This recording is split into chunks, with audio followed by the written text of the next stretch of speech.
So guys, welcome to VRD Nation. Through this channel, we are trying to educate our fellow investors and traders on practically every topic that pertains to the stock market, whether it is investing or trading. So if you are new to the stock market or if you are new to this channel, do not forget to subscribe. So having said that, let's talk about today's topic. People ask me what is your typical risk reward ratio in a certain trade, right? And my response to that is, of course, it depends on the strategy.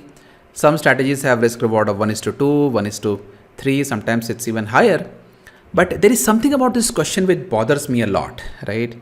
And that's why I tell people that there are trades that I take where the risk reward is sometimes 2:1 or 3:1. Meaning that for every 1 rupee of reward, I am willing to risk 2 rupees or even 3 rupees. Now, when I say this, there are two types of reaction that I get from people.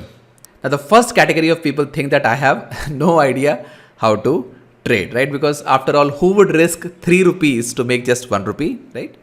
And the second category of people are, of course, very curious as to why someone would take such a trade. Now, I cannot convince the first category of people, but here is a video to explain the second category of people that trades with unfavorable risk reward may still be worth taking. Now, the easiest way to explain this is, let's say you walk into a casino and you put 100 rupees worth of coins in a slot machine.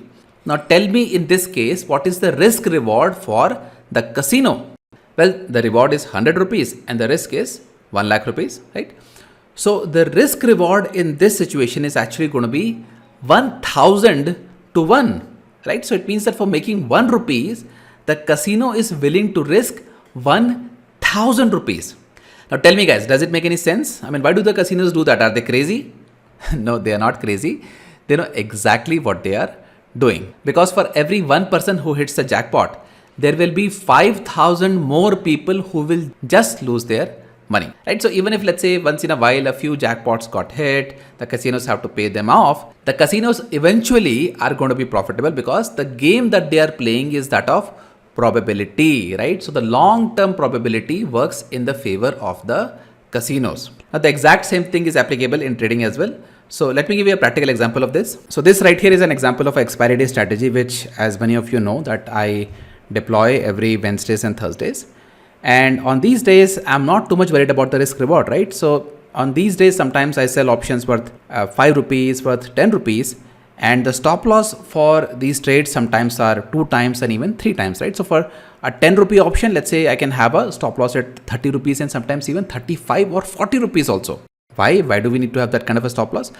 Now the thing is that just like the casino, we know that most of these options that we are selling, they're going to expire worthless, right? So we know that the probability is working in our favor. All we need to make sure is that throughout the day, we are not getting shaken out of our position. That's the reason why we have a wider stop loss. Now, once in a while, of course, some of the stop losses do get hit. As you can see, one of these stop losses got hit, but that's okay, right? Because we know that even if, let's say, one of these stop losses got hit, the majority of the trades will still work out, right? So probability eventually works in our favor. So the point that I'm trying to make from this video is not to dispute the importance of risk reward. In fact, I believe that risk reward is one of the most important things that you should see in a trade. So the point that I'm trying to make here is that risk reward is only one aspect of the trade that you need to keep in mind.